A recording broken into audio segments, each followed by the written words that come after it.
Assalamualaikum warahmatullahi wabarakatuh. Innal hamdalillah nahmaduhu wa nasta'inuhu wa nastaghfiruh wa na'udzu billahi min shururi anfusina wa min sayyiati a'malina may yahdihillahu fala mudilla lahu wa may yudlil fala hadiya lahu. Ashhadu an la ilaha illallah wahdahu la syarika lah wa ashhadu anna Muhammadan 'abduhu wa rasuluh. يا أيها الذين آمنوا اتقوا الله حق تقاته ولا تموتن إلا وأنتم مسلمون يا أيها الناس اتقوا ربكم الذي خلقكم من نفس واحدة وخلق منها زوجها وبث منهما رجالا كثيرا ونساء واتقوا الله الذي تساءلون به والأرحام إن الله كان عليكم رقيبا يا أيها الذين آمنوا اتقوا الله وقولوا قولا سديدا يصلح لكم أعمالكم ويغفر لكم ذنوبكم ومن يطع الله ورسوله فقد فاز فوزا عظيما أما بعد فإن أصدق الحديث كتاب الله وخير الهدي هدي محمد صلى الله عليه وسلم وشر الأمور محدثاتها وكل محدثة بدعة وكل بدعة ضلالة وكل ضلالة في النار. Ikhwatal iman, a'azzakumullah. Pada kesempatan di pagi hari ini, alhamdulillah kita masih diperjumpakan oleh Allah Subhanahu wa taala dalam rangka untuk melanjutkan qiraah kitab Al-Mulakhas fi Syarhi Kitab At-Tauhid. Dan tentunya itu semuanya tidak pernah kita bisa lepas dari nikmat yang Allah Subhanahu wa taala limpahkan kepada kita semuanya. Salawat teriring salam semoga selalu terlimpahkan dan tercurahkan kepada Nabi kita Nabi Muhammad sallallahu alaihi wasallam, kepada keluarga, kepada kerabat dan juga kepada seluruh sahabat radhiyallahu anhum ajma'in. Ikhwatal iman, a'azzakumullah. Pada pertemuan kita di kesempatan pagi hari ini, kita melanjutkan pembahasan kita pada kitab Al-Mulakhas fi Syarhi Kitab At-Tauhid, dan sekarang kita masuk kepada bab ke-38 ya, yaitu babu man ata'al ulama wal umara fi tahrimi ma ahallallah atau tahlili ma harramallahu faqad ittakhadhahum arbaba. Babu man ata'al ulama, bab yang menjelaskan bahwa siapa orang yang taat kepada para ulama, wal umara, dan kepada para amir, para pemimpin. Mentaati ulama dan umara dalam hal fi tahrimi ma ahallallahu, di dalam mengharamkan apa yang Allah halalkan,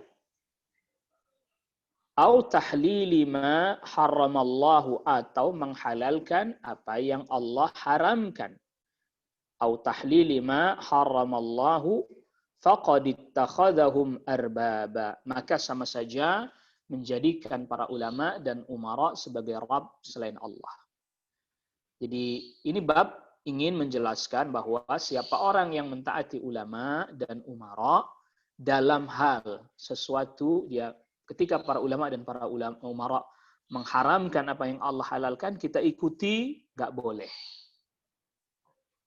Atau sebaliknya, menghalalkan apa yang Allah haramkan, itu juga tidak boleh. Karena sama saja kita menjadikan para ulama dan umara itu sebagai Rabb selain Allah. Sebelum kita masuk kepada athar yang dibawakan oleh Al-Musannif rahimahullahu ta'ala, kita ingin tegaskan dulu beberapa hal. Yang pertama, ketaatan secara mutlak hanyalah kepada Allah Subhanahu wa taala semata. Ketaatan secara mutlak hanya kepada Allah Subhanahu wa taala saja. Karena Allah Subhanahu wa taala lah yang berhak menetapkan hukum. Jadi hukum ini ada dua macam. Yang pertama, adalah al-hukmul kauni, hukum Allah Subhanahu wa taala di alam raya ini. Yaitu misalnya seperti terbitnya dan terbenamnya matahari, itu juga hukum Allah Subhanahu wa taala. Pergantian siang dan malam, itu juga adalah merupakan hukum Allah Subhanahu wa taala. Ini disebut dengan al-hukmul kauni, hukum kauni. Termasuk kita atau manusia seluruhnya butuh kepada udara, butuh kepada makanan, butuh kepada minuman. Ini semuanya adalah hukum yang telah Allah tetapkan bagi makhluknya. Nggak ada yang bisa lepas dari itu. Mau dia orang beriman, mau dia orang kafir, semuanya tetap butuh makanan, butuh minuman, tidak bisa lepas dari kebutuhan tersebut. Ini namanya al-hukmul kauni, hukum Allah di jagat raya ini. Nggak ada yang bisa menghindar dari hukum yang ini. Tidak ada yang bisa membangkang. Tidak ada yang bisa menolak. Tidak ada yang bisa lepas dari hukum kauni ini. Tidak bisa. Jadi karena memang hukum ini adalah hukum yang sudah Allah tetapkan. Atau dalam bahasa lain menjadi satu sistem yang telah Allah tetapkan pada alam ini, pada jagat raya ini yang nggak ada satupun yang bisa keluar, yang bisa lepas dari hukum tersebut. Ini yang pertama, hukum yang pertama. Hukum yang kedua adalah al-hukmus syar'i. Hukum syar'i. Adapun hukum syar'i ini Allah Subhanahu wa taala jadikan ada yang diberikan hidayah, dia mau mengerjakan hukum syar'i ini, ada yang Allah tidak berikan hidayah memang. Sebagaimana Allah Subhanahu wa taala firmankan yang di dalam surat An-Nahl ayat ke-36.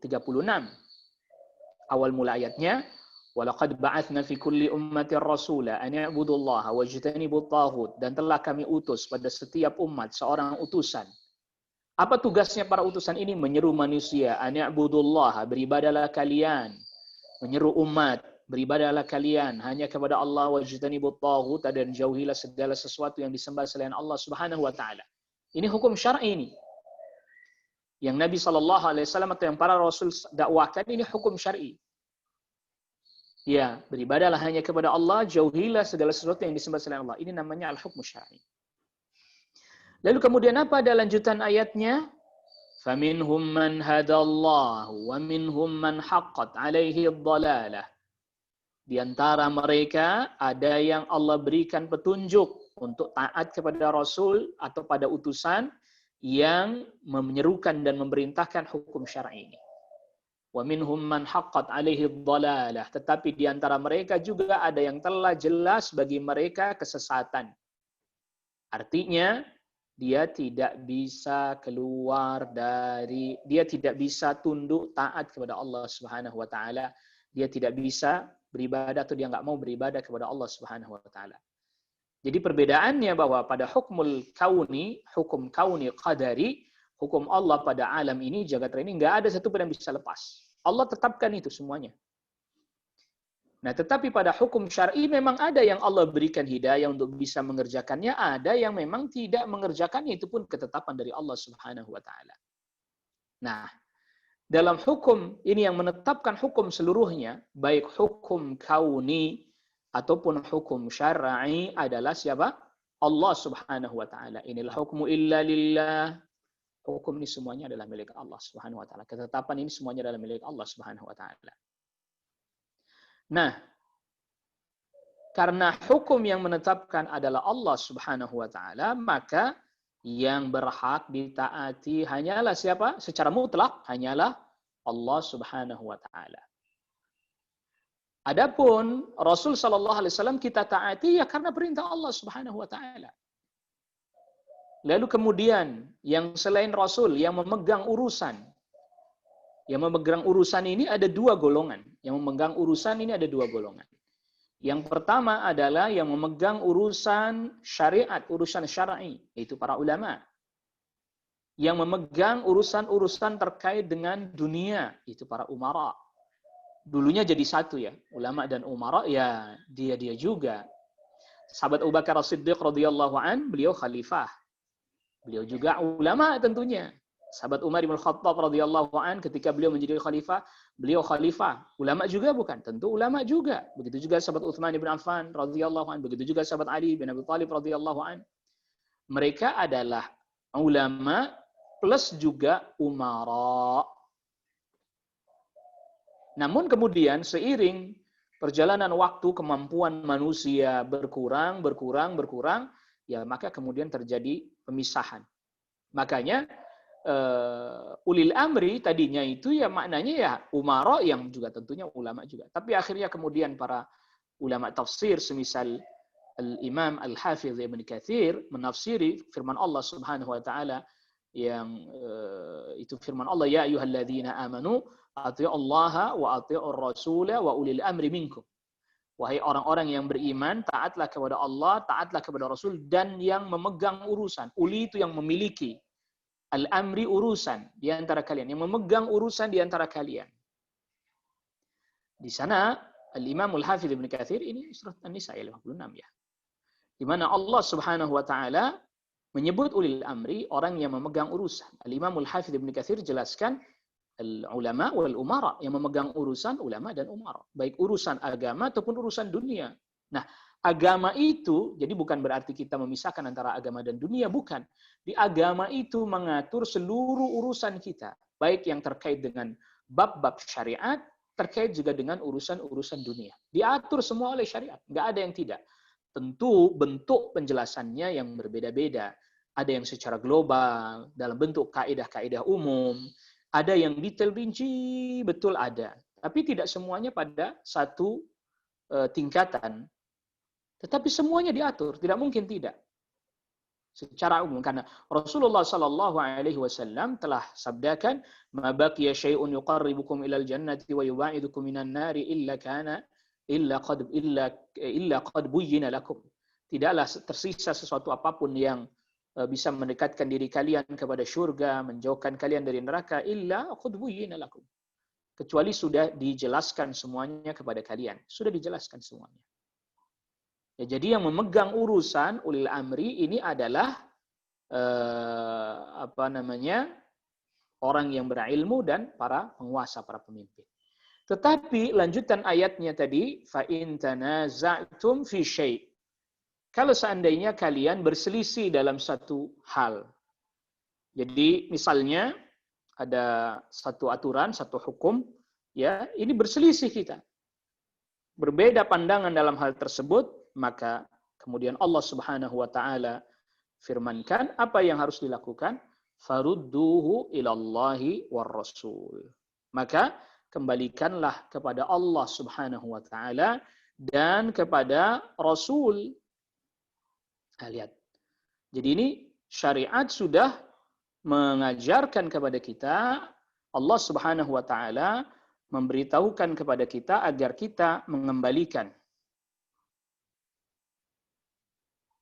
Nah, agar kita mengembalikan segala urusan ya kepada Al-Qur'an dan As-Sunnah.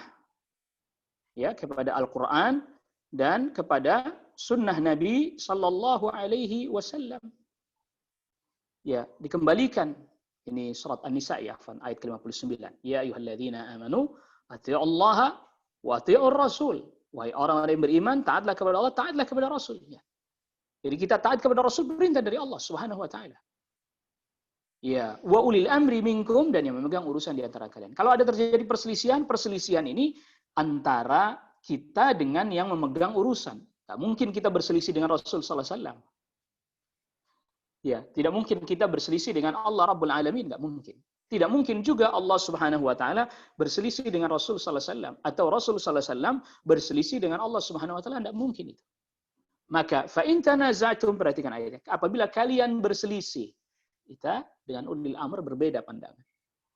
Fi syai' dalam satu urusan, maka farudduhu ila Allah, kembalikan kepada Allah.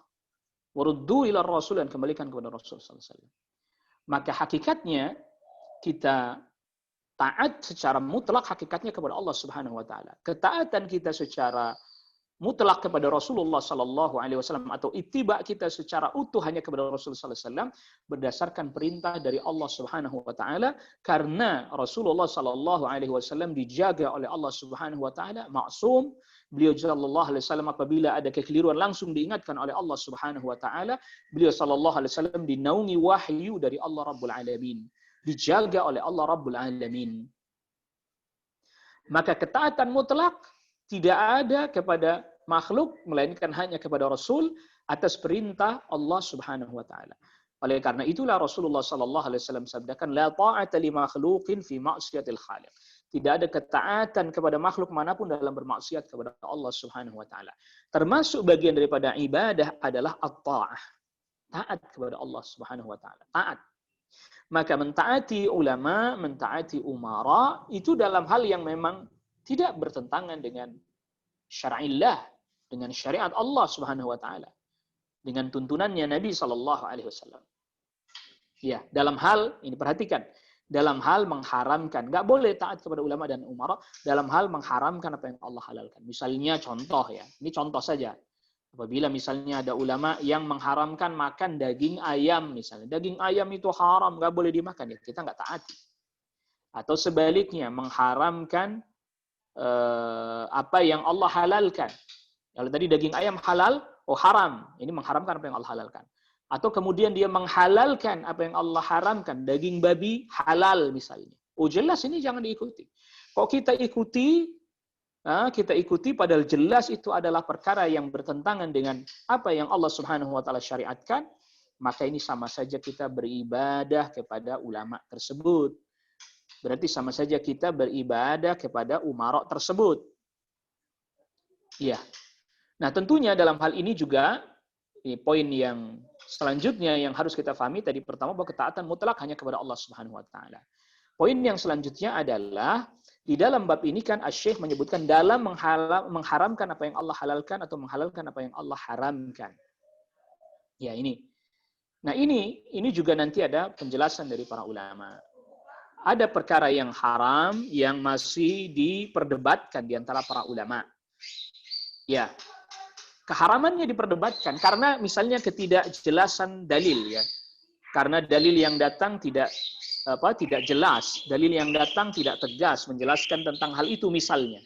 Maka ini dalam ranah perkara yang memang diperselisihkan di antara para ulama. Tentu berbeda tingkatannya dengan perkara yang sudah jelas-jelas haramnya lalu dihalalkan, atau sudah jelas-jelas halalnya lalu diharamkan, atau haramnya lalu dihalalkan. Ini nggak boleh. Sudah jelas halalnya, lalu diharamkan. Sudah jelas haramnya, lalu dihalalkan. Nah, ini. Jadi ada perkara-perkara yang nanti bertingkat-tingkat, ya, tidak pada satu tingkatan. Ya, perkara yang sudah jelas. Nah, di sini perkara yang sudah jelas adalah yang pertama jelas dari sisi dalil. Perkara tersebut jelas dari sisi dalil. Yang kedua, perkara itu jelas ditinjau dari sisi menyebar di tengah manusia. Jadi kan ada istilah masalah zahirah ya. Masalah zahirah, masalah yang sudah jelas nampak. Masalah zahirah, masalah yang jelas nampak ini ada dua tinjauannya. Yang pertama, al-mas'alah al-zahirah min haitsu ad-dalalah. Ya. Masalah itu jelas nampak ditinjau dari sisi kejelasannya dalil. Dalilnya tidak mengandung makna yang lain, jelas terang. Yang kedua, masalah itu jelas ditinjau dari sisi min haitsu intisyaru al-ilmi biha. Ditinjau dari sisi menyebarnya informasi tentang hal tersebut. Jadi ada dua tinjauan. Ya. Seperti contohnya, haramnya khamar. Kita beri contoh masalah zahirah misalnya, haramnya khamar. Haramnya khamar ini jelas dari sisi dalil. Min haitsu ad-dalalah. Dari tinjauan sisi dalil jelas.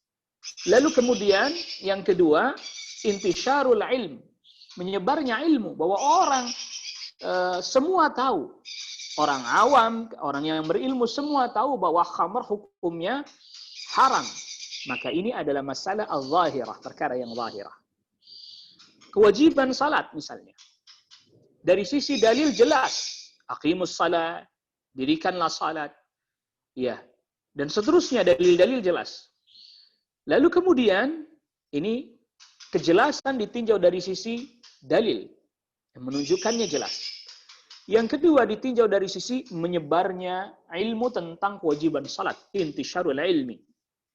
Anda tanya orang Islam yang alimnya, yang berilmunya, yang awamnya, salat itu hukumnya apa? Wajib mereka katakan. Nah, maka masalah ini adalah masalah al-zahirah. Itulah mengapa Syekhul Islam Ibn Taimiyah rahimahullahu ta'ala mengatakan masalah zahirah itu terkadang jelas bagi satu kaum, tapi tidak jelas bagi kaum yang lain. Bukan dari sisi dalil yang menunjukkannya, tapi dari sisi intisyarul ilmi, menyebarnya ilmu. Ditinjau dari sisi apa? Intisyarul ilmi, menyebarnya ilmu. Jadi misalnya contoh.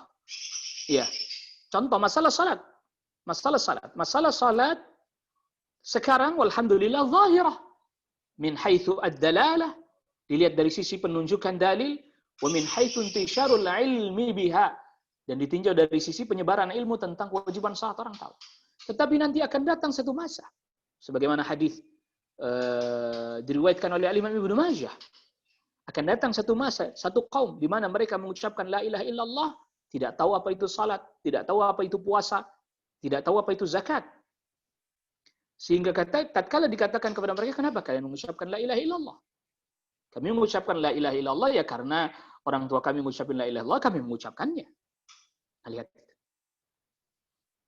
Di sinilah kemudian masalah zahirah itu menjadi berbeda di satu negeri dengan negeri lain, di satu tempat dengan tempat lain.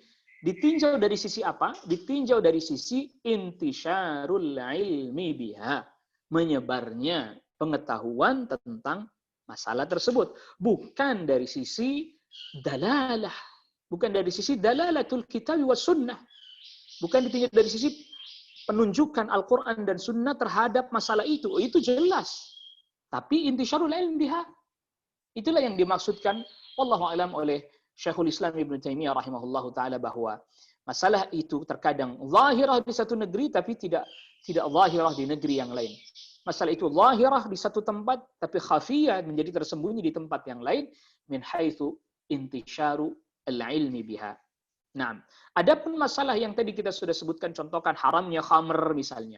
Ini zahirah, baik min haitsu dalalah al-kitab wa sunnah, dari penunjukan Al-Quran dan Sunnah, juga jelas ditinjau dari sisi penyebaran informasi dan ilmu tentang hal tersebut. Misal, ada ulama menghalalkan khamr, terang-terangan dia halalkan khamr misalnya. Atau ada umara yang menghalalkan khamr, ya kita tidak boleh ikuti. Kalau kita ikuti, maka berarti kita telah menjadikan dia sebagai Rabb selain Allah Subhanahu wa taala. Atau mengharamkan apa yang Allah halalkan. Ya. Allah haramkan apa yang menghalalkan apa yang Allah haramkan misalnya. Kalau tadi khamr haram dihalalkan. Lalu kemudian yang halal dia haramkan misalnya. Atau tadi yang wajib dia katakan tidak wajib. Salat enggak wajib, salat 5 waktu tidak wajib. Padahal tadi kita katakan kewajiban salat adalah masuk ke dalam perkara zahirah, baik min haitsu dalalatul kitab wa sunnah wa min haitsu intisyarul ilmi biha. Ada ulama mengatakan salat 5 waktu tidak wajib misalnya. Ada umara yang mengatakan bahwa salat 5 waktu tidak wajib. Jangan diikuti. Jangan diikuti. Kalau kita taati, maka kita telah menjadikan Rabb selain Allah Subhanahu wa taala. Adapun masalah-masalah ijtihadiyah, misal contoh, menetapkan masuknya bulan Ramadan. Ini kan ijtihadi. Ijtihadi dari sisi penetapannya bahwa ru'yatul hilal dan seterusnya di satu negeri terlihat, di negeri yang lain tidak terlihat. Ini kan masalah ijtihadi yang itu mungkin saja terjadi, bahwa di satu negeri terjadi, di negeri lain tidak terjadi. Sehingga misalnya Indonesia dengan Saudi misalnya terjadi perbedaan dalam ru'yat al-hilal, dalam melihat hilal berbeda, akhirnya kemudian penetapannya pun berbeda. Lalu kita taati pemimpin kita dalam penetapan Ramadan misalnya, Idul Fitr termasuk Idul Adha misalnya. kita mengikuti, maka kita tidak masuk ke dalam hal, tidak masuk dalam permasalahan yang disebutkan mengharamkan apa yang Allah halalkan, menghalalkan apa yang Allah haramkan, tidak. Itu ijtihadiyah, ya akhi. Yang memang tatbiqnya, implementasinya pasti akan terjadi perbedaan. Terkadang terkadang terjadi perbedaan. Ya, terkadang terjadi perbedaan karena tadi yang di sini kelihatan karena tidak mendung, misalnya yang di sana tidak kelihatan karena mendung, dan seterusnya. Jadi kita ini jangan muskil ini kadang sebagian kita ini. Perkara-perkara ijtihadiyah, lalu kemudian kita misalnya mengikuti sebagian para ulama, langsung Anda ini berarti sama saja menjadikan dia sebagai Rabb selain Allah Subhanahu wa taala. Nauzubillah. Nasallallahu alaihi. Tidak demikian. Kecuali tadi masalah yang zahirah. Ya. Naam. Berkata Asy-Syaikh Al-Musannif rahimahullahu taala mengutip asar sahabat Abdullah bin Abbas. Wa qala Ibnu Abbas, dan berkata sahabat Abdullah bin Abbas, yushiku an tanzila alaikum hijaratun minas sama'. Hampir-hampir saja turun kepada kalian batu dari langit. Aku berkata, qala Rasulullah sallallahu alaihi wasallam, Rasul sallallahu alaihi wasallam bersabda, wa taquluna, dan kalian berkata, qala Abu Bakrin wa Umaru, kalian berkata, Umar berkata demikian, Abu Bakar berkata demikian, Umar berkata demikian. Nanti kita akan baca juga penjelasannya Syekh Shalih Fauzan hafizahullah taala. Munasabatu dzikri hadzal bab fi kitab at-tauhid. Apa nih hubungan dan ketersesuaian bab ini disebutkan dalam kitab at-tauhid. Lamma kanat at-ta'atu min anwa'il ibadati, tatkala ketaatan adalah termasuk bagian daripada bentuk ibadah, maka nabbahal musannifu, maka al-musannif memberikan peringatan rahimahullahu bihadzal bab, dengan bab ini, ala wujubi ikhtisasil khaliq tabaraka wa ta'ala biha, mengingatkan wajibnya mengkhususkan ketaatan kepada Allah sang pencipta tabaraka wa ta'ala. Wa annahu la yuta'u ahadun, dan sesungguhnya tidak ada satupun yang boleh ditaati minal khalqi, dari kalangan makhluk, illa idza kanat ta'atuhu, kecuali apabila ketaatan kepada makhluk tersebut fi ghairi ma'siyatillahi, bukan terkait dengan maksiat kepada Allah Subhanahu wa taala. Jadi jelas bahwa ketaatan adalah ibadah, masuk ke dalam salah satu bentuk ibadah. Maka kita tidak boleh mentaati secara mutlak melainkan hanya kepada Allah Subhanahu wa taala saja. Taat kita kepada Rasul sallallahu alaihi wasallam secara mutlak karena perintah dari Allah Subhanahu wa taala, may yuti'ir rasul faqad ata'a Allah. Siapa orang yang taat kepada Rasul maka dia telah taat kepada Allah Subhanahu wa taala. Arbaban ini jamak dari Rabb, ya. Ay syuraka'a ma'allahi fit tasyri'i. Siapa orang yang mentaati ulama dan umara dalam mengharamkan apa yang Allah halalkan, menghalalkan apa yang Allah haramkan, faqad ittakhadhum arbaba, maka sama saja menjadikan mereka sebagai sekutu bersama dengan Allah dalam hal pensyariatan. Padahal tidak ada yang boleh memberikan syariat melainkan hanya Allah, atau menetapkan hukum syariat melainkan hanya Allah Subhanahu wa taala saja. Qala Ibnu Abbas, berkata sahabat Abdullah bin Abbas ila akhir. Nah, ini menjelaskan Syekh Shalih Fauzan asar yang dibawakan oleh al-musannif rahimahullahu taala. Qalahu liman nadharahu fi mut'atil haji wa kana huwa ya'muru biha li amri rasuli sallallahu alaihi wasallam biha. Sahabat Abdullah bin Abbas mengatakan perkataan tadi, hampir-hampir saja kalian dihujani batu dari langit. Ya, hampir-hampir saja kalian dihujani batu dari langit. Aku berkata sama Rasul sallallahu alaihi wasallam, kalian berkata sama Abu Bakar dan Umar. Nah, ini dikatakan oleh sahabat Abdullah bin Abbas ketika radhiyallahu anhu, ketika ada orang yang mendebat beliau terkait dengan haji tamattu. Ya. Jadi sahabat Abdullah bin Abbas memfatwakan haji tamattu karena memang Rasul sallallahu alaihi wasallam perintahkan demikian. Fahtajja alaihi, ini orang yang mendebat ini mengatakan, fahtajja alaihi al-mukhalifu, orang yang mendebat yang menyelisih sahabat Abdullah bin Abbas berhujjah binahi Abi Bakrin, dengan larangannya sahabat Abu Bakar, wa Umar anha, dan sahabat Umar terkait haji tamattu. Karena memang mereka berdua hajinya berbeda, artinya yang mereka lakukan dahulu bersama dengan Rasul berbeda, tapi Rasul akhirnya perintahkan haji tamattu.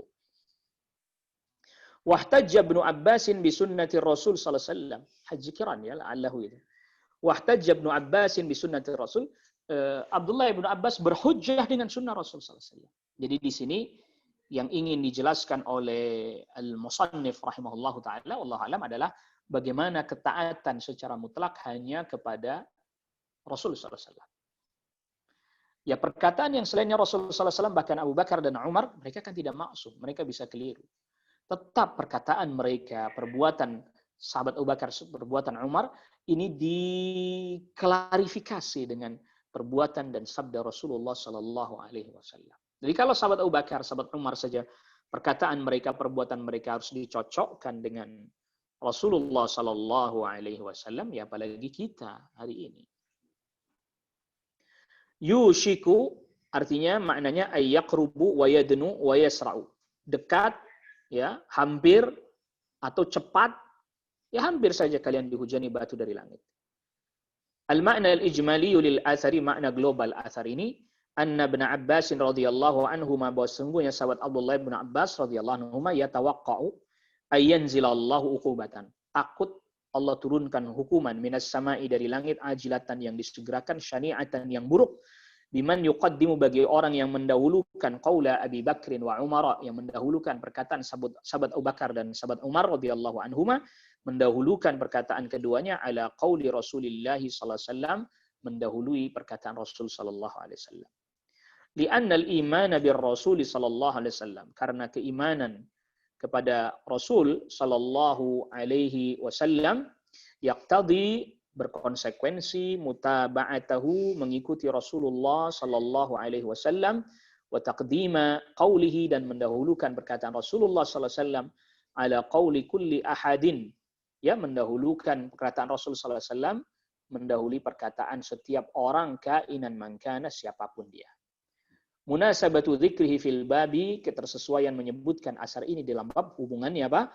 Annahu yadullu, bahwa sesungguhnya ini menunjukkan ala tahrimi ta'atil ulama'i, menunjukkan haramnya mentaati para ulama, wal umara, dan para amir sekalipun, fi ma khalafa hadiyar Rasul sallallahu alaihi wasallam, dalam hal yang menyelisih petunjuknya Rasul sallallahu alaihi wasallam. Wa annaha, dan sesungguhnya mentaati para ulama dan umara dalam hal yang menyelisih tuntunan Rasul sallallahu alaihi wasallam, mujibatun lil uqubati, bisa menyebabkan datangnya hukuman dari Allah Subhanahu wa taala. Dan perlu kita ingat di sini, jadi beda antara tidak mentaati dengan menasihati terang-terangan di muka umum. Lain bab. Ya, kita tidak mentaati, tapi kemudian bagaimana menasihati, tetap nanti ada tuntunan lagi dari Rasul sallallahu alaihi wasallam bagaimana cara menasihati para umara. Jadi ada bab lagi. Jadi bukan berarti tidak mentaati kemudian membolehkan kita serta-merta untuk melakukan hal-hal yang tidak semestinya, yang tidak sesuai dengan tuntunan. Tetap harus menempuh cara yang juga diajarkan oleh Rasul sallallahu alaihi wasallam. Ma yustafadu minal athari, faedah yang bisa diambil dari athar ini, yang pertama, wujubu taqdimi qaulir rasuli, wajibnya mendahulukan perkataan Rasul sallallahu alaihi wasallam ala qauli kulli ahadin, di atas perkataan siapapun. Ya, harus kita dahulukan sabda Rasul sallallahu alaihi wasallam. Yang kedua, anna mukhalafata hadi Rasul sallallahu alaihi wasallam tujibul uqubata, bahwa menyelisih petunjuknya Rasul sallallahu alaihi wasallam tujibul uqubata, bisa mendatangkan hukuman dari Allah Subhanahu wa taala. Nah, contoh lagi, masalah lagi. Contoh misalnya, Ustaz, Rasulullah sallallahu alaihi wasallam kan tidak pernah mencontohkan salat dengan renggang-renggang, rapat. Sedangkan sekarang ada fatwa dari para ulama yang memfatwakan boleh sholat renggang-renggang disebabkan karena adanya pandemi. Safnya renggang, safnya berjarak sebab ada apa? Ada pandemi. Bagaimana ini Ustaz? Apakah kita harus mentaati ulama yang menyelisihi tuntunan Rasulullah sallallahu alaihi wasallam dalam hal ini? Ikhwatal iman, azakumullah. Saya sudah sampaikan di awal ya. Jadi ini permasalahan bukan para ulama ingin menyelisihi terang-terangan hadiur Rasul, petunjuk Rasul dalam masalah saf salat, bukan. Ya, tetapi ada nazilah, ada satu kejadian, ada satu keadaan yang dimana keadaan itu ditimbang berdasarkan pertimbangan dalil-dalil yang lain yang menjelaskan tentang maslahat, tentang madarat, ya, termasuk kaidah yang ini diambilkan dari hadis Nabi SAW, la darara wa la dirar, tidak boleh membahayakan diri sendiri, juga tidak boleh membahayakan orang lain. Begitu ya. Akhirnya kemudian para ulama fatwakan renggang, bukan dalam rangka menyelisihi Rasul SAW. Bukan terang-terangan dalam rangka membuang sunnah Rasul, menyelisih sunnah Rasul. Tapi lisababin, karena ada satu sebab. Ya, linazilatin, karena ada satu nazilah. Yang kemudian ditimbang lagi maslahat, madarat, dan seterusnya. Akhirnya dikeluarkanlah fatwa untuk salat renggang-renggang. Ma la yudraku kullu la yudraku kullu. Sesuatu yang tidak bisa diraih seluruhnya, ya tidak diambil, yang tidak bisa dikerjakan seluruhnya, tidak juga ditinggalkan seluruhnya. Dan banyak sekali pertimbangan-pertimbangan. Ini kan berarti masalahnya ranahnya apa? Ijtihadiyah ya akhi. Naam, ijtihadiyah. Ini ranah ijtihadiyah, bukan ranah yang terang-terangan mukhalafati hadi Rasul. Lah ini kita nih kadang aneh. Bab-bab ijtihadiyah, seakan-akan ini adalah mukhalafati hadi Rasul. Seolah-olah ini adalah berarti menjadikan para ulama sebagai arbaban min dunillah, ar-rab selain Allah. Ijtihadiyah sama kayak tadi contohnya bab penetapan Idul Fitr, penetapan Ramadan, bab penetapan Idul Adha terutama. Ya Idul Adha. Ini kita kadang jadikan itu sebagai tolak ukur wala dan bara. Sehingga kemudian yang Idul Adha-nya tidak ngikutin Saudi, berarti dia menjadikan para ulama dan umara sebagai Rabb selain Allah Subhanahu wa taala. La ilaha illallah. La ilaha illallah. Kenapa nggak bisa dibedakan mana hukum yang tadi istilahnya zahirah, mana yang masih khafiyah, masalah yang zahirah, mana masalah yang khafiyah, mana masalah yang ijtihadiyah, dan seterusnya. Sebab kalau Anda tidak bedakan itu, maka nanti khilaf para ulama yang masih dianggap mu'tabar oleh para ulama yang lain, bukan saya yang menganggapnya itu. Ya. Jadi ini bukan berarti berhujjah dengan khilaf ya akhi, bukan. Jangan salah faham. Tetapi kita mengingkari perkara khilaf, ya boleh, jaiz. Boleh, dengan ilmu. Dengan ilmu tentunya. Tidak masalah. Tapi kemudian memvonis atau menyatakan bahwa, menghukumi bahwa misalnya yang tidak mengikuti ketetapan Saudi misalnya, dalam penetapan Idul Adha, itu sama saja berarti dia berhukum atau menjadikan para amir sebagai Rabb selain Allah. Wah, ini konsekuensi berat. Adapun antum berhujjah, berargumen nggak sama, ijtihadi. Sebagaimana misalnya orang yang salatnya renggang-renggang karena mengikuti fatwa para ulama terkait adanya sebab, adanya nazilah tadi, adanya pandemi. Lalu kemudian dihukumi menyelisihi Rasul Sallallahu Alaihi Wasallam.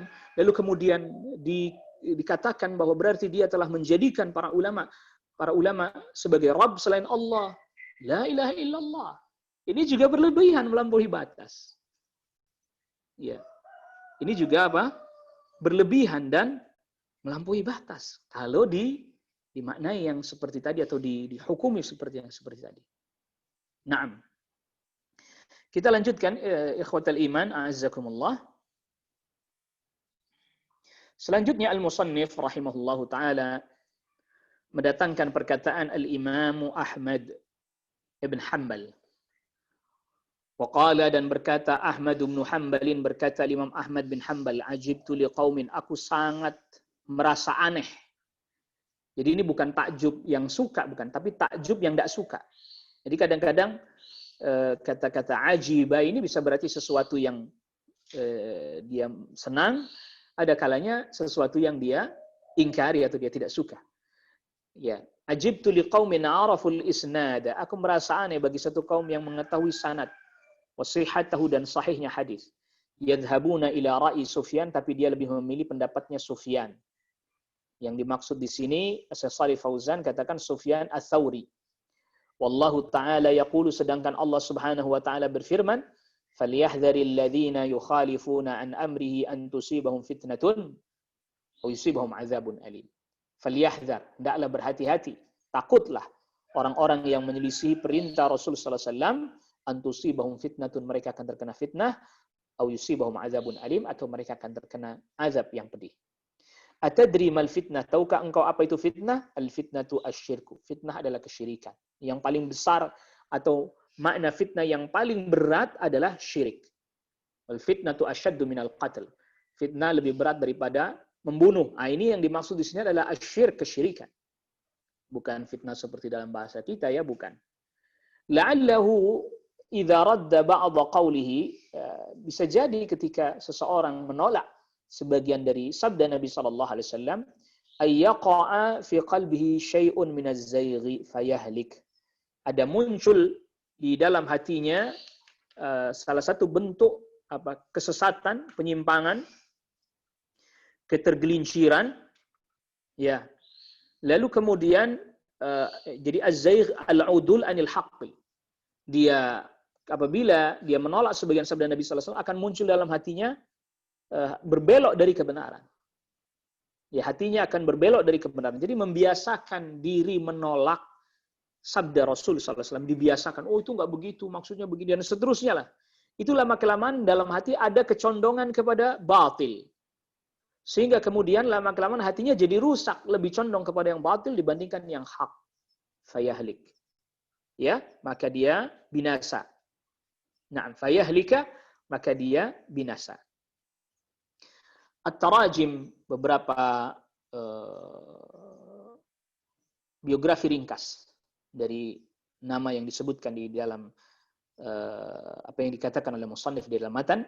Ahmadu yang dimaksud huwa adalah al-Imam Ahmad bin Muhammad bin Hanbalin, yaitu al-Imam Ahmad bin Muhammad bin Hanbal. Mata sanata 41 ba'da 200. Beliau rahimahullah wafat pada tahun 241 Hijriyah rahimahullahu. Sufyanu, yang dimaksud Sufyan di dalam perkataannya Imam Ahmad bin Hanbal adalah Abu Abdillah, itu Abu Abdillah Sufyan bin Sa'id al-Thawri, Sufyan bin Sa'id al-Thawri. Al-Imamuz Zahidul Abidu, imam yang sangat zuhud, yang ahli ibadah, al-thiqatu yang terpercaya, ini periwayatannya, al-faqihu dan yang ahli fiqih. Ya, mata, beliau wafat pada sanata 61 ba'da mi'ah, pada tahun 161 Hijriyah rahimahullahu. Qala Ahmadu, berkata Imam Ahmad, ay lamma qila lahu, ketika dikatakan kepadanya, inna qauman yatrukuna al-hadith, ketika ada orang yang berkata kepada Imam Ahmad, wahai Imam Ahmad, ada satu kaum yang mereka meninggalkan hadis. Wa yadhhabuna ila ra'yi Sufyan, dan mereka lebih memilih kepada pendapatnya Sufyan ats-Tsauri atau ghairihi, atau pendapatnya yang lain minal fuqaha'i, dari kalangan para ulama ahli fiqih. Jadi ketika ada orang-orang atau kaum yang mereka nggak lagi lah, udahlah nggak usah lah belajar hadis lah, belajar sanad, belajar sahihnya hadis, nggak usah lah sudah. Jadi apa? Udah langsung aja ngambil fatwa dari Sufyan ats-Tsauri, kan mudah, kan ringan. Buat apa? Capek-capek belajar hadis, menelitinya, sahih atau enggaknya. Nggak usah, langsung aja yang mudah jadi aja, matang aja ambil pendapatnya Sufyan ats-Tsauri. Maka apa kata Imam Ahmad? Ajibtu liqaumin. Saya merasa aneh pada satu kaum. Araful isnad, mereka tahu sanad. Artinya mereka tahu sanad hadis, tahu bahwa hadis itu sahih atau tidak, tapi tidak mengambil hukum dari hadis, tapi malah mengikuti pendapatnya Sufyan. Araful isnad wa sihhatahu, mengetahui sanad dan kesahihannya sanad. Ay arafu sihhata isnadil hadits. Mereka mengetahui kesahihan sanadnya hadis. Lianna sihhatal isnadi, karena sahihnya sanad, tadullu, menunjukkan ala sihhatil hadits, sahihnya hadis. Bagi mereka yang memang memiliki kapasitas untuk mengetahui sahihnya hadis, dhaifnya hadis, dan memiliki kapasitas mampu untuk beristimbat, menggali hukum dari hadis, ya dia bersandar dengan hadis dan beristimbat dari hadis itu. Bagi mereka yang memang tidak memiliki ilmu itu, ya dia boleh taklid sementara kepada para ulama. Gitu ya. Yukhalifuna an amrihi, menyelisih perintah Allah dan Rasulnya. Ay amrillahi awir rasuli, perintah Allah atau perintah Rasul. Wa uddiya al-fi'lu bi'an, ya fi'ilnya dita'addikan dengan an, ya. Yukhalifuna an li tadammunihi ma'na al-i'radi, menunjukkan makna berpaling. Antusibahum fitnatun, mereka akan terkena fitnah, ay mihnatun fid dunya, mereka akan mendapatkan ya ujian di dunia ya, atau musibah di dunia. Musibahnya apa ya tadi? Dalam hatinya akan ada kecondongan kepada batil, lama-kelamaan akhirnya meninggalkan yang hak. Au yusibahum adzabun alim, atau mereka akan terkena siksa yang pedih fil akhirati, di akhirat. La'allahu, ini maksudnya la'allahu bisa jadi gitu ya. Al insanul ladzi tasihhu indahu sunnatur Rasul sallallahu alaihi wasallam. Orang yang dia tahu bahwa sunnah itu sahih, tapi dia tidak mau ambil, dia tidak mau pakai. Ya, maka lama-kelamaan nanti Allah akan gelincirkan hatinya berbelok kepada yang batil. Nauzubillah. Idza radda ba'dha qawli, apabila dia menolak sebagian sabda Nabi, ay qaulin Nabi sallallahu alaihi wasallam, ya, dia menolak sebagian sabda Nabi sallallahu alaihi wasallam,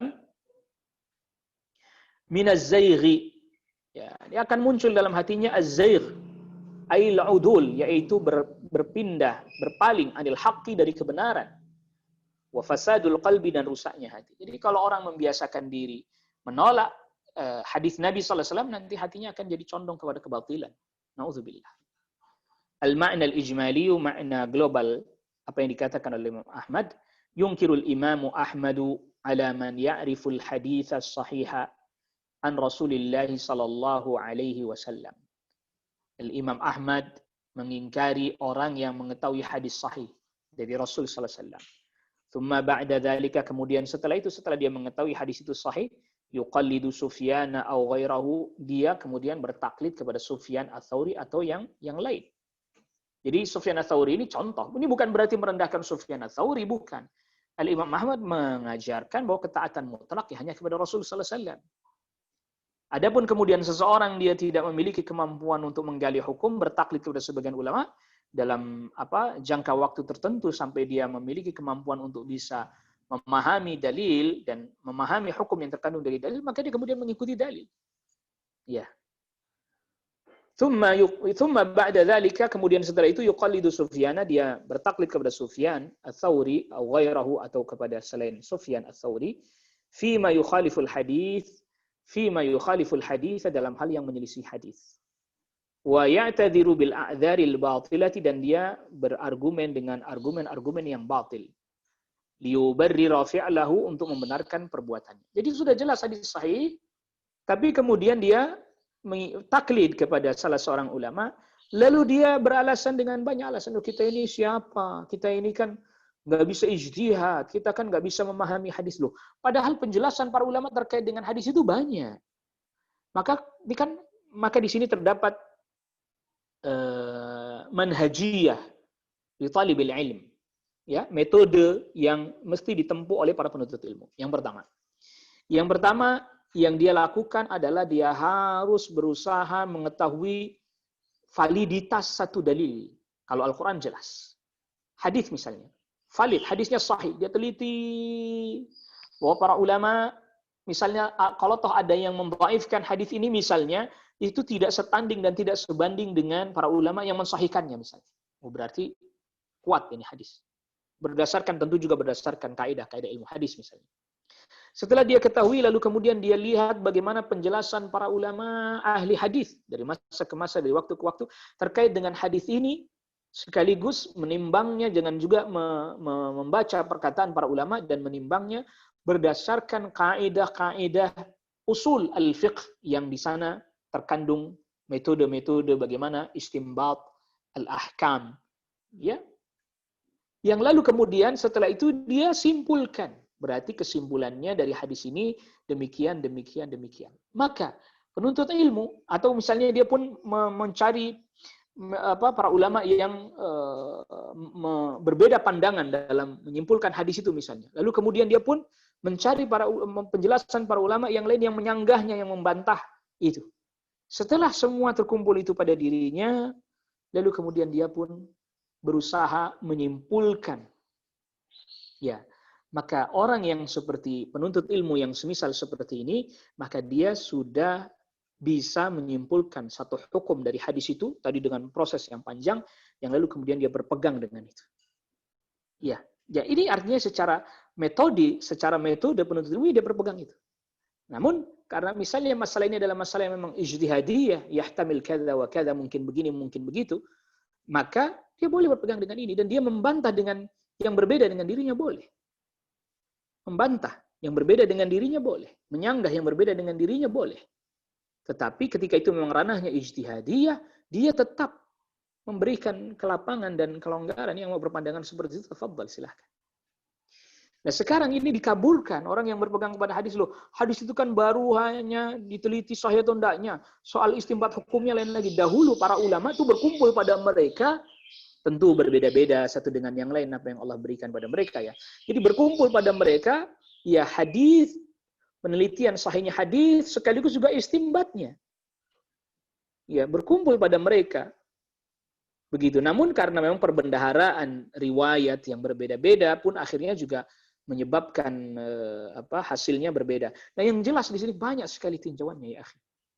Banyak sekali tinjauannya. Nah, yang tidak boleh tadi jelas-jelas ini fatwa bertentangan dengan hadis yang diketahui kesahihannya, tapi kita malah pilih fatwa itu, meninggalkan hadis sahih ini. Nah, kalau bertanya lah, tadi Ustadz katakan orang softnya renggang-renggang kan meninggalkan hadis, lebih pilih fatwa ulama. Bukankah ini sama seperti itu? Tidak. Karena bukanlah para ulama menolak hadis itu, tapi kan ada sebab.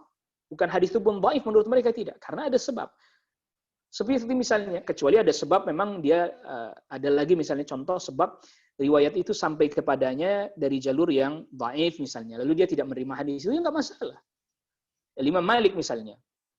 Sampai kepada beliau hadis dari jalur yang dhaif, karena memang periwayatan yang sampai kepada beliau riwayatnya dan di jalur yang dhaif. Yang al-bayyi'ani bil khiyari ma lam yatafarraqa. Dua orang yang melakukan transaksi jual beli boleh melakukan khiyar selama belum berpisah. Imam Malik menerima hadis ini dari jalur yang dhaif, tidak terima hadis ini. Sebagian ulama yang lain menyanggah sikapnya Imam Malik bahwa hadis itu sahih. Tapi bukan berarti Imam Malik bersengaja meninggalkan hadis tersebut, tidak.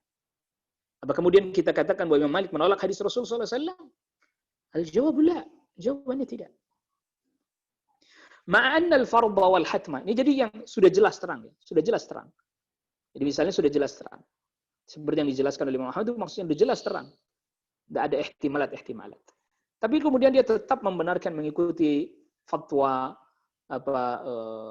seorang alim ini. Nah, ini enggak diperkenankan.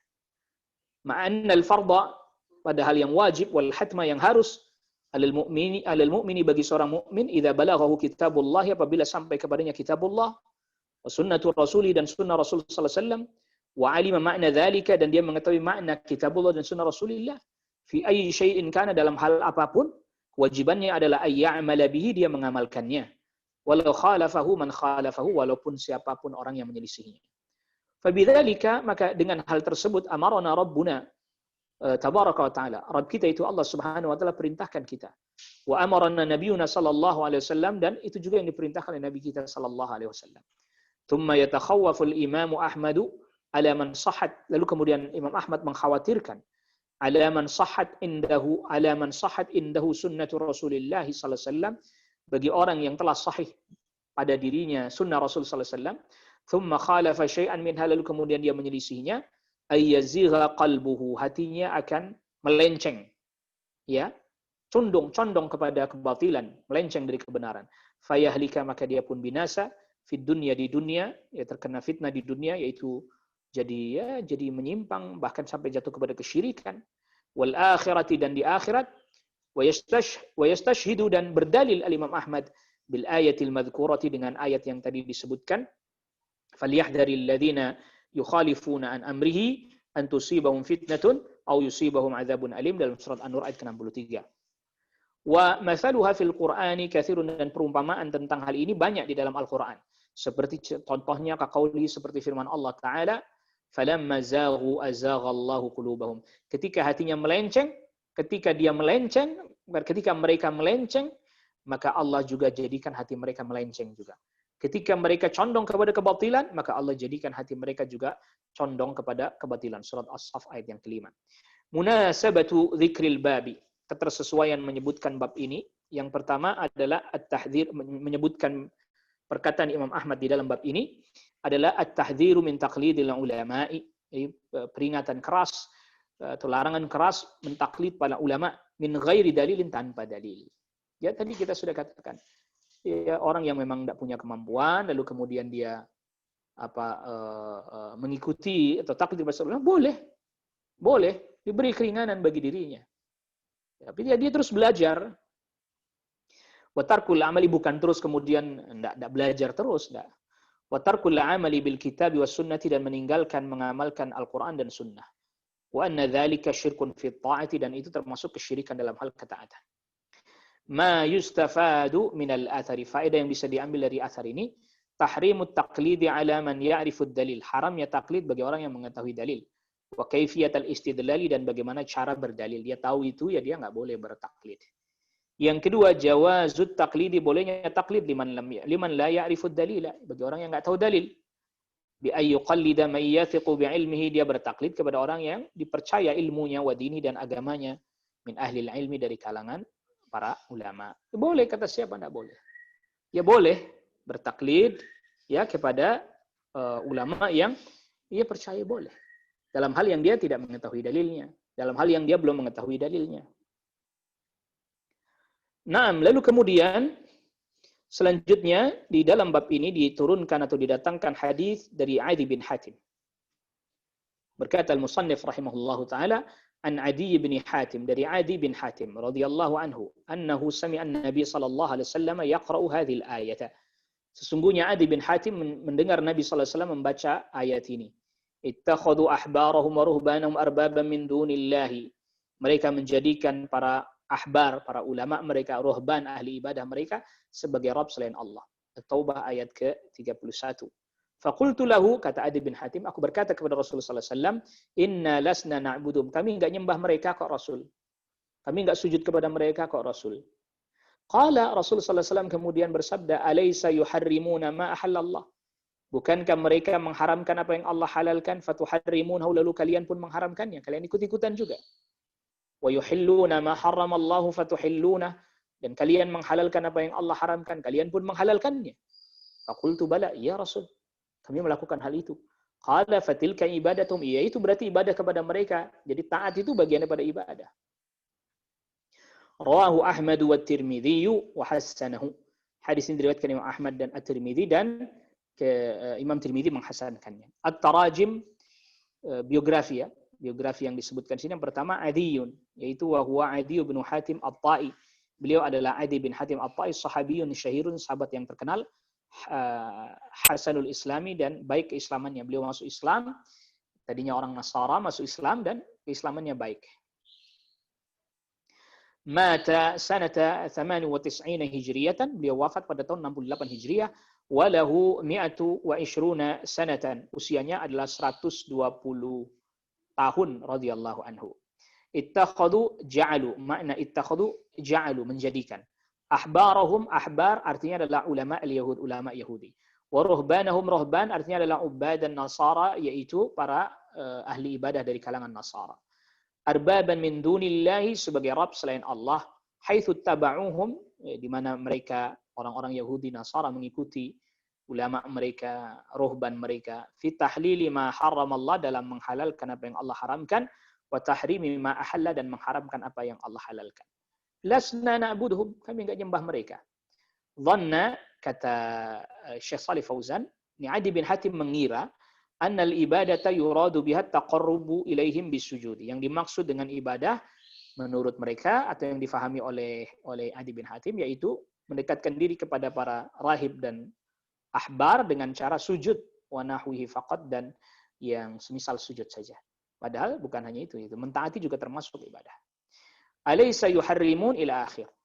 Bayanun, ini penjelasan lima nattikhadhihim arbaban. Penjelasan menjadikan mereka Rabb selain Allah adalah dengan mentaati mereka dalam hal yang bertentangan dengan apa yang Allah syariatkan. Itu namanya nyembah mereka. Al-ma'na al-ijmaliyu, makna global. Hadis ini, hinama sami'a hadha sahabiyul jalil, ketika sahabat yang agung ini mendengar tilawat Rasul membaca lihadil ayati, ayat ini, allati fiha al-ikhbaru, yang di dalam ayat itu terdapat pengkhabaran anil yahudi wan nasara, terkait orang Yahudi dan Nasara, bi annahum, bahwa mereka ja'alu ulama'ahum, menjadikan para ulama mereka, wa ubadahum, dan para ahli ibadah mereka, alihatan, sebagai sesembahan. lahum bagi mereka. Yusyarri'una lahum yang memberikan atau menetapkan syariat bagi mereka. Ma yukhalifu tasyri' Allah yang menyelisih syariat Allah. Fayuti'unahum fi dzalika, lantas kemudian mereka pun mentaati para ulama dan ahli ibadah mereka dalam hal tersebut. Istashkala ma'naha. Adi bin Hatim muskil dengan makna menjadikan mereka sebagai Rabb selain Allah atau sebagai sesembahan selain Allah. Li'annahu karena Adi bin Hatim yadhunnu mengira annal ibadata maqsuratun ala sujudi wa nahwihi. Karena Adi bin Hatim mengira bahwa ibadah hanya terbatas pada sujud dan yang semisalnya saja. Fabayyana lahu Rasul, maka Rasul sallallahu alaihi wasallam menjelaskan anna min ibadatil ahbari war ruhbani, bahwa termasuk menyembah para ulama dan ahli ibadah adalah ta'atahum, mentaati mereka fi tahrimil halali, dalam mengharamkan yang halal, wa tahlilil harami, dan menghalalkan yang haram. Khilafa hukmillahi, menyelisih hukum Allah Ta'ala wa Rasulih sallallahu alaihi wasallam, dan hukumnya Rasul sallallahu alaihi wasallam.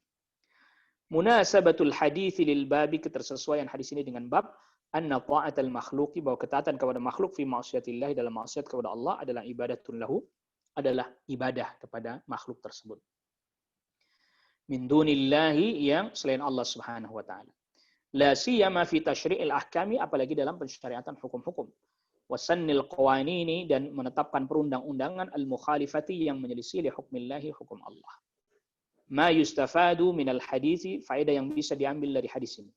Yang pertama, anna ta'atal ulama'i, wa ta'at kepada para ulama, wa ghairihim, dan selain mereka, minal makhlukin, dari kalangan makhluk, fi taghyiri ahkamillahi, dalam merubah hukum-hukum Allah.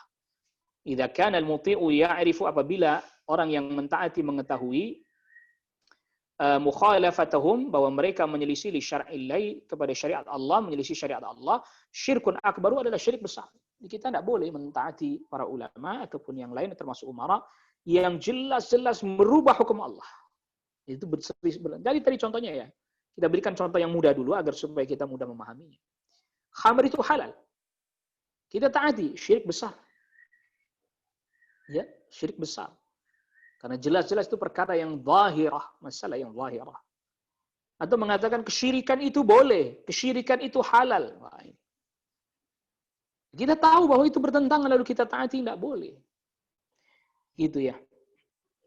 Naam, anna tahlila wa tahrima, bahwa sesungguhnya yang kedua, sesungguhnya penghalalan dan pengharaman haqqun lillahi ta'ala, ini adalah hak Allah. Yang ketiga, bayanun li nau'in min anwa'i syirki, ya penjelasan terhadap salah satu bentuk kesyirikan, wa huwa syirku ta'ati, syirik dalam hal ketaatan. Yang keempat, masyru'iyatu ta'limil jahili, disyariatkan mengajarkan orang yang jahil. Ya, dia bisa mengajarkan sahabat Adi bin Hatim. Yang kelima, anna ma'nal ibadati wasi'un, bahwa makna ibadah itu luas, yashmalu kulla ma yuhibbuhu Allah wa yardahu, mencakup segala sesuatu yang dicintai dan diridhai oleh Allah, minal aqwal, berupa ucapan, wal a'mal adh-dhahirah wal batinah, dan juga berupa perbuatan yang zahir dan yang batin. Naam. Ikhwatal iman, a'azakumullah. Ini permasalahan ini permasalahan yang sangat penting. Sehingga kita akan coba tambahkan penjelasan ya. Kita akan tambahkan penjelasan dari kitab Syekh Haytham Sarhan, yang dimana ini penjelasan ini diringkaskan atau diambilkan dari kitab Al-Qaulul Mufid, syarah kitab At-Tauhidnya Syekh Muhammad ibn Salih Al-Utsaimin rahimahullahu ta'ala. Karena masalah ini masalah yang sangat penting, kita akan datangkan, kita tampilkan, kita tayangkan bagi para ikhwah yang ikut kajian kita pada kesempatan pagi hari ini yang melalui Zoom. Memang kita tayangkan kitabnya ya. Ya. Ini yang pertama, penjelasan di sini. Lihat, mari kita sama-sama lihat. Ya. Keadaan taat kepada para ulama atau umara dalam bermaksiat kepada Allah. Halatu ta'atil ulama wal umara fi maksiatil. Yang pertama, kufur akbar, bisa menjadi kufur yang besar. Apabila dia mengikuti para ulama dan umara itu, ridha dengan perkataan mereka yang menyelisih syariat, mendahulukan perkataan mereka, dia membenci dan menolak hukum Allah, ya, maka dan dia meyakini bahwa hukum mereka sama dengan hukum Allah atau bahkan lebih baik, ini kufur akbar. Ya, kufur besar.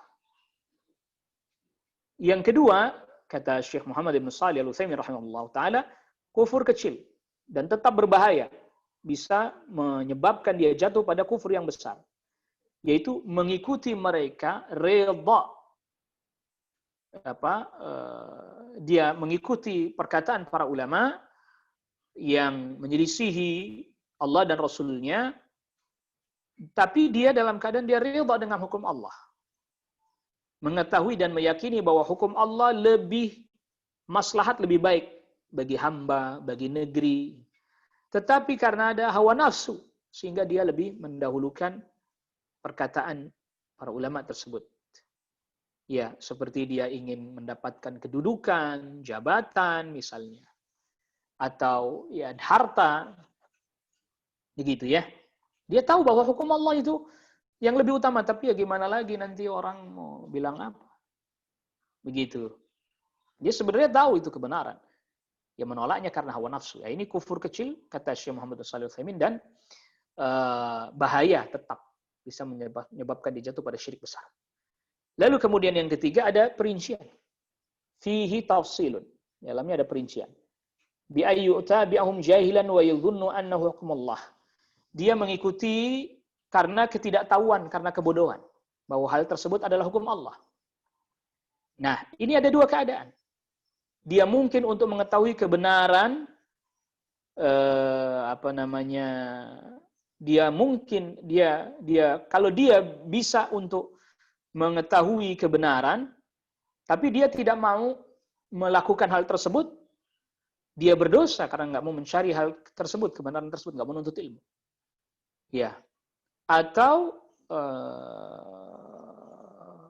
ini kalau yang ini dia berdosa dan dia bisa juga jatuh nanti pada keburukan ya tadi, i'rad, berpaling dari agama, atau sengaja dia berpaling. Wah, ini bahaya malah. Kekufuran yang lain. Tapi kalau dia bisa tapi dia enggak, udahlah, lebih baik saya bodoh aja, nanti kalau tahu jadi dosa. Nah, ini nanti berpaling namanya. Berpaling. Dia bisa nuntut ilmu tapi dia malas ya. Nah, ini yang berdosa. Bukan berpaling. Kalau berpaling bahaya, bisa kufur ya. Dia malas, dia enggan. Nah, kalau memang ini yang dia mengikutinya karena ketidaktahuan ya.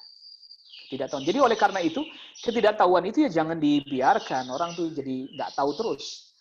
Makanya tadi kalau ada pertanyaan, orang yang lebih memilih adat istiadat yang bertentangan dengan Al-Quran dan Sunnah, hukum Allah dan Rasulnya, lalu dia mengikutinya, redha terhadap hukum itu, dan dia tahu bahwa itu bertentangan dengan syariat Allah, dia lebih memilih itu dibandingkan syariat Allah, dia lebih menolak syariat Allah, bahaya.